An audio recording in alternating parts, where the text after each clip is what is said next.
All right, so I'm going to do a run through on this on the trail. It's a kind of a bike repair fix. It's called Dero Fix It. So they're placed throughout the city. In some places you have to check your places out, but basically we're going to hang the bike from this location right here, and then we're going to go through the variety of tools that they offer, what they're used for, what you may have to come in contact with, many problems you have on the trail. So this should work for any style bike. Basically going to hang it right in between, right this section right here between these posts. So just lift up, put the seat post right between it, got some black plastic here for protection, and then it kind of wobbles around, but for the most part it'll stay pretty stable. So going back to this portion where it's holding your saddle, you are kind of limited. If you got a wider seat post, maybe your Aero, even carbon, you may not be able to fit in between here. This distance right here is about probably 1.5 inches, 1 3/4 inches. All right, so taking a closer look, sorry, I'm gonna grab a swig. You know, like I said, I got a newer style frame. It's got a 1x system, so it's the 1x11 Shimano SLX rear derailleur. So it does not have a Phillips or flathead adjustable screws for the limit screws or the B screw. It's using actually, I think, a 2mm Allen or hex key, so which they don't have here. Let's grab one of these first ones. So this one right here is the 8 and 10mm wrench. It's a part tool wrench, so it's going to be for a nut or a bolt, which I really don't have any on here. Looking at my clamps for my brakes, my shifters, my stem, it's all Allen tool, even Allen for my wheel if I had to take that off, Allen for my brake calipers, nothing on the derailleurs, no front derailleurs. So nowhere for this tool to fit. And jump into the next tool over here. So this one's actually somewhat useful. The bottom one here is a part tool. It's a 15mm, so I could use it on a pedal wrench. Unfortunately, on mine, it uses an 8mm tool from the inside of the crank arm to take on and off, so I cannot use this on mine. If my pedal is coming loose, I cannot tighten it with this tool. This one over here, it's a 32mm, so usually this would be for a quill style stem or a threaded stem, which is this guy over here. I don't have that, so I cannot utilize it on mine. I actually need Allen tool, 4mm for the stem bolts, 4mm for the top cap over here. All right, jump into the next tool. So what we got. And this one here, it's another part tool. This is a 9 and 11. Again, I have no nuts or bolts that I can utilize this for, so let's put that away. So next one I'm pulling up, this is a flathead screwdriver. Usually I would use this for adjusting front derailleur, which I don't have. Rear derailleur back here, which I don't have. I actually need a 2mm Allen or hex tool for that. Even for the cable pinch bolt, that's a 4mm. So if anything, somebody might be using this for a pry bar, which is not good because you end up breaking this guy, ruining it for somebody else. All right, on to the next. See what we got here. Nice little grab bag. So here we got a tire lever. So there are 2 tire levers. These things are probably about 6 to 8 inches long. So, and they're steel, so super tough. They got a little curvature for getting inside and getting the tire bead open. The curvature is not that great, so sometimes depending on the tire, it could be tight. This end might be hard to get in there, but once it's in there, nothing's going to break on you. So there's 2 of these, so that's good. Almost anybody can use these. Just hopefully it's not a pain when you have this cable hooked up to it, but better than nothing. And here's the second tire lever. And last but not least, I'm not sure what was here. The tool is gone.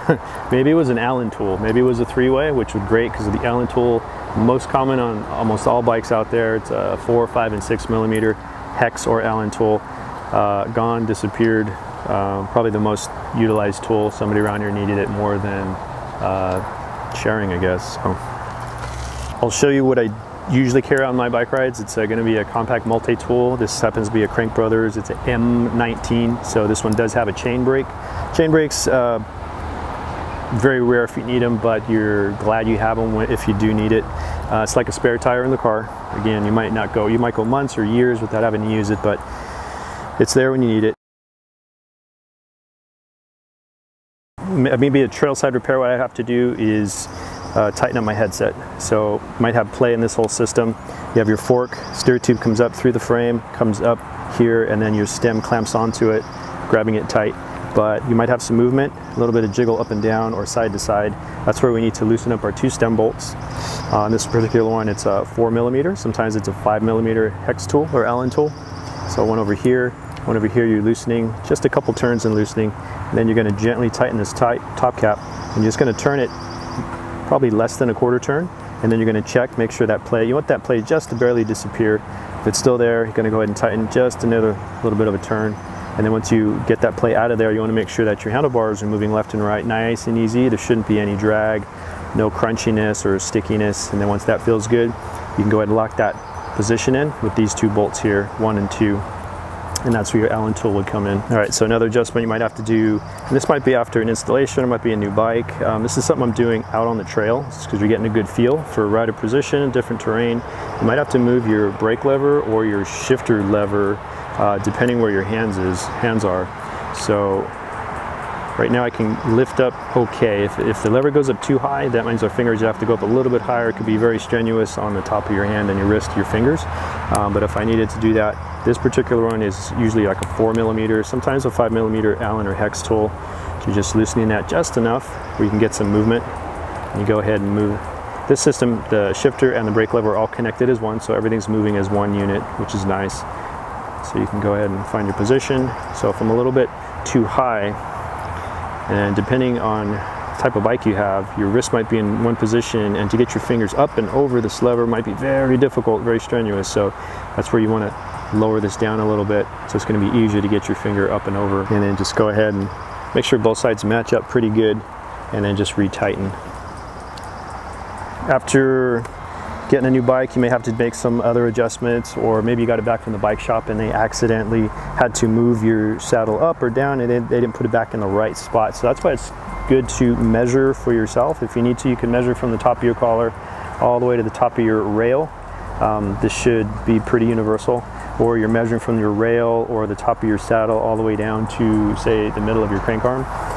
But anyways, if I need to do a little adjustment out here, it's going to be small increments. I might move it a quarter inch at a time, but this particular one I'm using my multi-tool. It's a 4mm, and you're just loosening that up, and then you're just making your minor adjustment. So either you're raising that down. Mine stops right there. Luckily my legs are a little bit longer, so I have to move mine up and down quite a bit when I put it on the rack, because it bumps into another bike, and I refuse to get a dropper post for this for now. But I did put a little scratch mark in the seat post, so I can put that back where it belongs, and then just make sure the nose is nice and straight in line with your top tube. And then getting a little more critical, usually we try and get this pretty flat with the ground, horizontal with the ground, as far as the level, the tilt of the bike. We're not talking about the forward or back, the fore and the aft. We're talking about more of the tilt. So wherever this portion of the nose could be pointed just a little bit up, that could be a little uncomfortable. And sometimes you won't find this out until maybe after mile 5 or mile 20 or mile 50.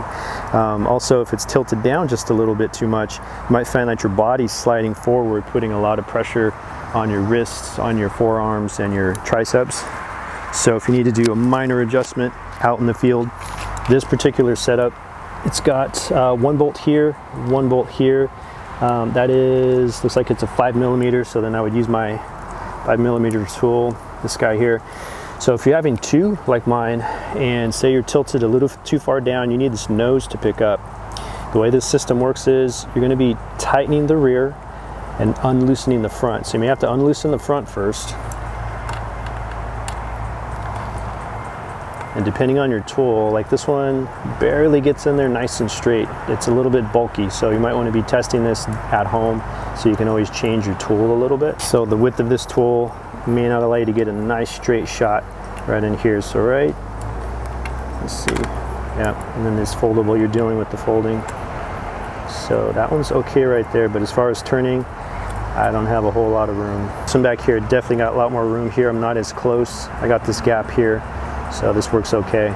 So if you have to do this out in the field with this particular tool, it might take some time, and you might get in trouble with your buddies. So we'll go through another tool on this one. So on this one, it does offer an 8mm hex or Allen tool here. This one, definitely using, if you have a crank set that has a bolt right here, mine does not, mine's hollow, mine connects differently, but you could use it to tighten up your crank arm right about here. There's one of these on both sides. Or I can take my pedal off, which is going to be connecting from the back side of the crank arm, which is right in here.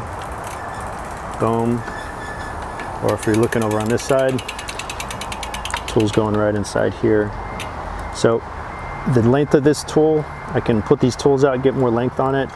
It's a pretty hard bolt to turn, so if you're tightening or loosening, depending how tight it is, this might not be enough. It might be very difficult to use this, but if something's loose, at least you can tighten it up enough to get yourself home. So this one does offer 2 hex tools. Oh yeah, T25 most common. This would be good for actually rotors or disc brake bolts. Maybe attaching some components. A lot of it's probably gonna be for SRAM. You don't see a lot of this on Shimano. And then a smaller one here, it might be a 10 mil. Which I'm not too sure this one's for. I haven't had to use this one. So the only place on my bike that's going to utilize this T25, this Torx, is my rotor.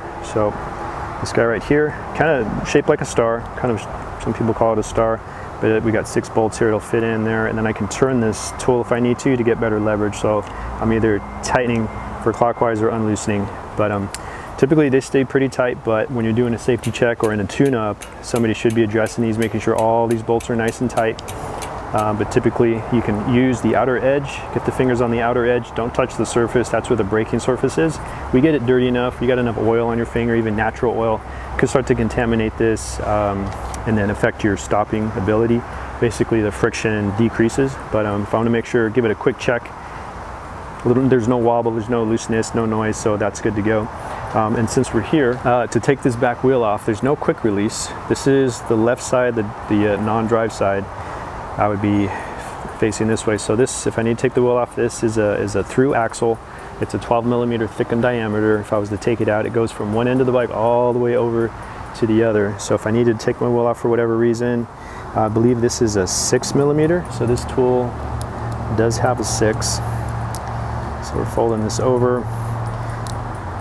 Get everything put away so you're not going to stab yourself using this, and this gets put right in there. Make sure this goes in nice and deep. Sometimes I'm jiggling, getting that tool all the way in there, getting a good bite so it doesn't slip out. A lot of these bolts are aluminum, so if we're not in all the way, we could start to manipulate and bend the aluminum. So then we're going to loosen up. So mine was pretty loose. When you get this nice and hand tight, not over tight, but definitely with some friction on there. So found another little hex Allen right there. This is my pedal. This is a Shimano. This happens to be an XT, but it's a SPD.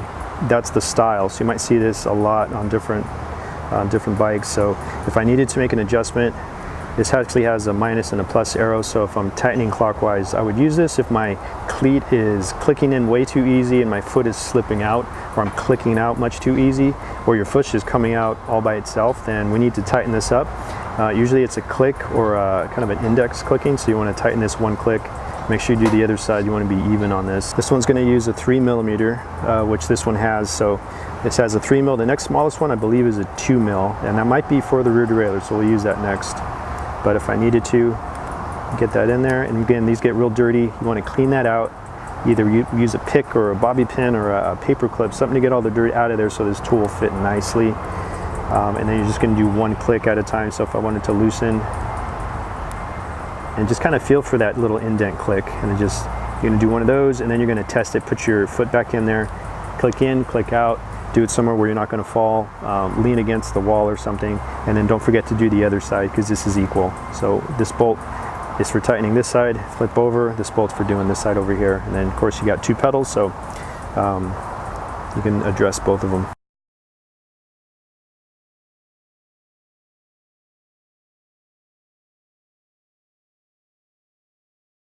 All right, so here, this is like I said, it's a newer, this is an SLX Shimano, and back here we're not using any Phillips or flatheads for our limit screws or our B screw.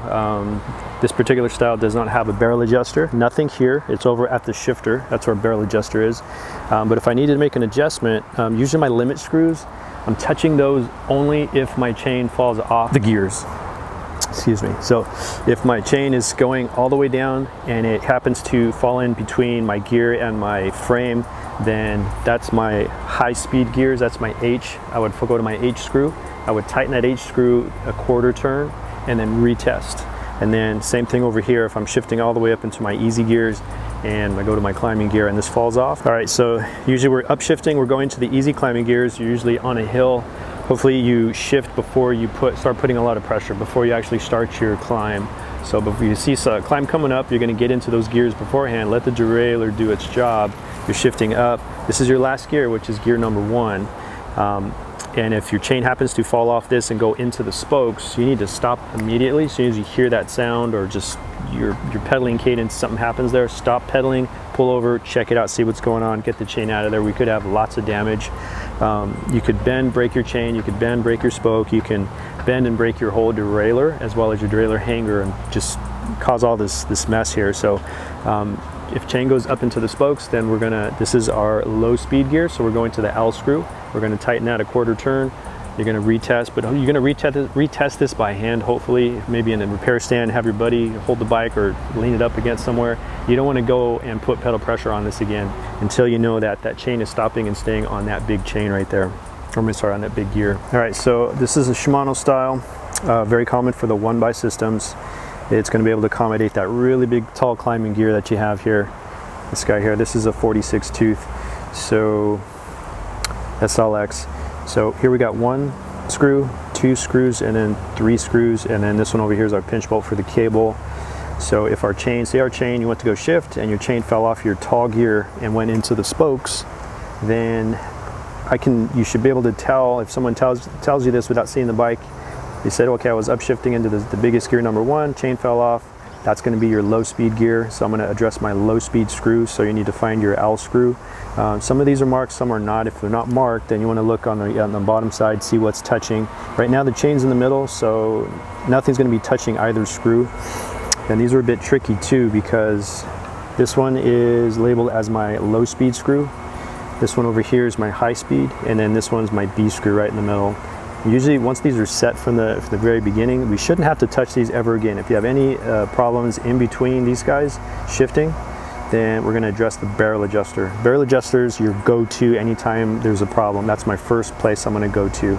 So if chain falls off into the spokes, I'm going to go to my L screw, which is this guy right here. So this particular tool is a 2mm, so I'm glad that they put this on here to accommodate these newer style derailleurs. So you're going to turn maybe a quarter turn at a time and then test. Small increments, being patient, it's going to find you the best precision adjustment.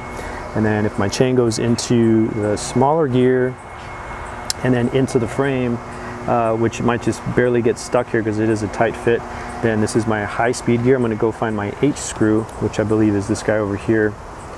And then you're going to quarter turn at a time, and maybe even less, because this is a really finicky section right here. So just small increments, retest it, and hopefully don't test it on the bike, test it in the stand, test it on the floor, pick up the wheel, have someone spin the crank for you, and then we're going to tighten that up so your chain stops going into the frame over here. All right, just to go over again here, if you're going to upshift, you're going into climbs, you're going into the easier gear, you're clicking up, need more gears.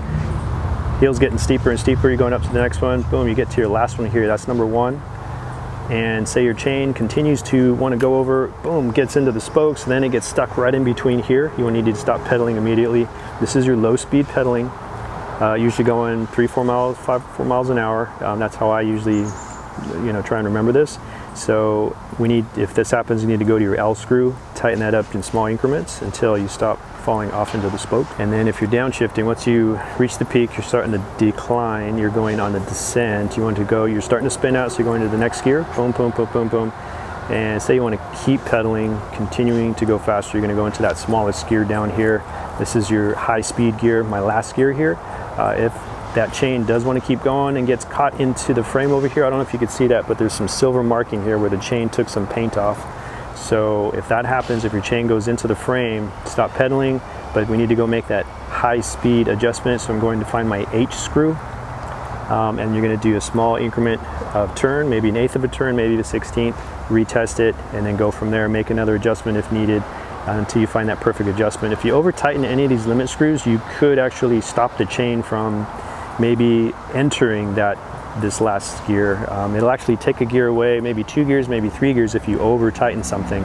So if you do that on both sides, we're losing 1, 2, 3 gears here, 1, 2, 3 gears down here, so you just have a small section over there, and everything starts to fall apart after that. Cable tension, if you start to unloosen your cable tension, you disconnect it, reconnect it, but we're not zeroed out on the shifter. That means this has pulled too much cable. We're not in the right spot. Everything needs to be in the right spot. You can check out my other videos for that. So the third screw back here, which is the one right in the middle, that's my B screw. It's driving in this way. It's actually making contact with the frame or a solid portion, the derailleur hanger. So when I tighten that one, that screw goes in, and instead of driving into the metal, it's actually going to start pushing this whole derailleur up and back. So it's we'll start to move the chain move the chain back. So it's either going to allow chain wrap or unwrap the chain off of the gear. But once these are set, 1, 2, and 3, we shouldn't have to touch these ever again. You start playing with these screws, you're basically messing with you can call these the factory setting. Once the bike was first built, these were set. If you go and disturb these, then you just basically blew up the whole derailleur and they need to be recalibrated again, which can be done. Could be done by you. Just got to learn how to do it. All right, so addressing this B screw right here, again, these are set from the very beginning when this bike was first built. Hopefully we didn't have any damage, things like that. So once they're set, we shouldn't have to touch them. But if you had to, we were tightening this up. If you tighten this up, it's actually, instead of driving into the frame, it's going to push this whole derailleur back. The way it's designed, it's not allowing me to do that. I would actually have to tighten that up. So then that's going to be another tool. It's going to be that 2mm.